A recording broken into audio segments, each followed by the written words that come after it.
போதும்பா, கைய கடிச்சுக்காத. எப்படி மாம்ச செட்டப்? நாளைக்கு காலையில பிரைட்டா வருவாரு. ஏன் ஆனா ஒரு மாதிரியா இருக்கு? தள்ளி இல்லையா சொல்லுங்க. ஆனா மூடப்பா. ஹாய் மாம்ச. ஆனா மூட. என்ன ரொம்ப டைட்டா போடாத. என்ன டைட்டா போடாத? 45 பாடி வச்சுட்டு டைட்டா போடாத, லூசா போடாத. மூடுங்க. அஜிஜோ. Aunty, aunty. என்ன பண்ணிட்டு இருக்கீங்க?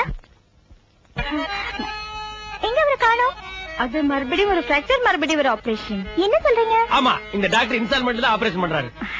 அது இருக்கட்டும், நான் சொன்னேனே ஒரு மேட்டர், அதை பத்தி திங்க் பண்ணியா? ஆண்டி, அது வந்து நான் நேற்று ராத்திரி ஃபுல்லா திங்க் பண்ணேன். ஆண்டி, இவர் என்ன மறைச்சு மறைச்சு பாக்குறாரு. ஏய், when you turn that side, yeah. My அதுல ஆண்டி, நாம 2 பேரும் கொஞ்சம் தனியா பேசணும். அவர் வெளியே போக சொல்லுங்க. You go out, yeah. என்னை வா. Yes, yeah. நானா? Yeah, yeah. மையா? Yeah, yeah. You go out, yeah. பாரு, நான் இருக்கிற வரைக்கும் தான் உனக்கு பாதுகாப்பு. ஆண்டியோட ரேஞ்ச் தெரியாம பேசிட்டு இருக்கிற, அது பாயும் புலி. பாரு, இன்னும் கொஞ்ச நேரத்துல பேய் அரைஞ்ச மாதிரி ஒரு அலற சத்தம் கேட்கும், பார்த்து நடந்துக்க. மேடம்,